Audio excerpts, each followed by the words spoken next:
C'est toujours un peu triste de voir démolir des constructions qui ont une histoire, du vécu. Je pense par exemple aux bâtiments de ferme, aux églises, aux maisons ancestrales.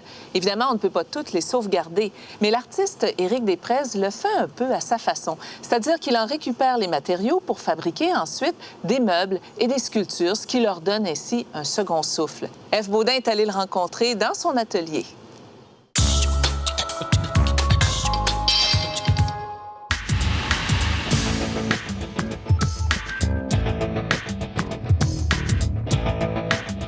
Éric Desprez, ça fait longtemps que vous travaillez, vous, avec du bois récupéré. Oui, ça fait 15 ans à peu près.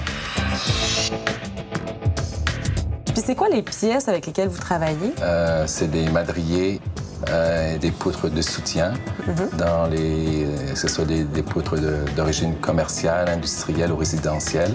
C'est du bois qui a été utilisé à l'origine il y a à peu près un siècle, sinon plus. Ça vient des cours de démolition ou ça vient aussi de certaines églises, certaines granges. Ça vient d'un presbytère de Saint-Césaire. Ben, celle-là, ça vient d'une écurie près de Mirabel.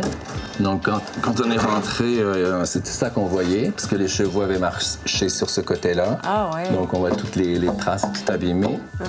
Puis quand on a retourné, à ce moment-là, on a vu ce côté-là qui était presque pas abîmé. C'est quoi comme bois? Ça, c'est du pin rouge.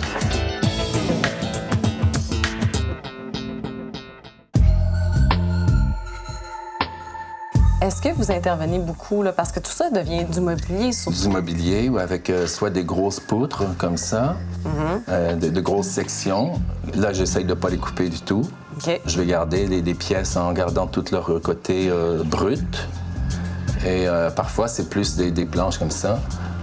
Comme là, on peut voir qu'il y a des tenons ici. C'est sûr que je vais laisser ces tenons-là le plus longtemps possible, à moins que j'aille les couper à cause d'un meuble particulier.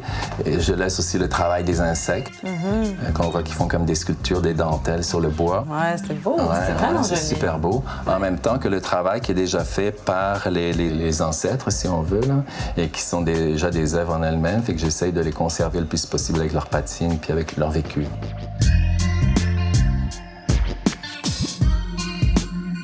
Mais sinon, c'est ça qu'il faut que je les travaille, que je les coupe, que je les sable, etc. Là.